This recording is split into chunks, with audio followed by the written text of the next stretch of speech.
আপনাদের এলাকায় মাওলানা মতিউর রহমান নিজামী দুইটা জিনিস দিয়েছে কাকে? মতিউর রহমান নিজামী তার জীবনটা তুলে দিল কার হাতে?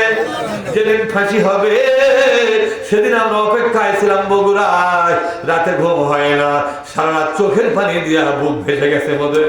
বারবার মালিককে বলেছে, মালিক আমরা তো জানি না তোমার নিজামীকে তুমি বাঁচাবে না মারবে, তোমার ইচ্ছাই তো কার্যকর হবে শেষে, যদি তাকে তুমি আজকেই যদি নিয়ে নাও।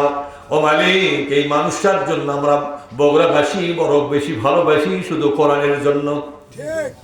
এরকম মতিউর রহমান আমাদের দেশে বহু আছে, কিন্তু এই মতিউর রহমান নিজামীকে যে এই পরিমাণ কলিজা দিয়ে ভালোবাসে, এই ভালোবাসা শুধুমাত্র কোরআনের জন্য কিনা জোরে কর।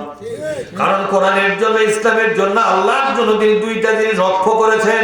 তার জীবনটা তিনি দিয়ে গেছে, তিনি তার সম্পদগুলো আল্লাহর হাতে উঠায় দিয়ে চলে গেলেন।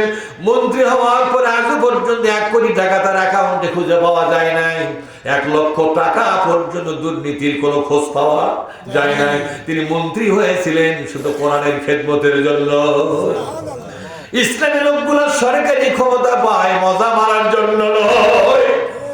ইসলামী লোকগুলো সরকারি ক্ষমতা নেয় শুধু মানবতার জন্য, দেশের মানুষের কল্যাণের জন্য, আল্লাহর কোরআনের আদর্শ মানুষের সামনে তুলে ধরার জন্য।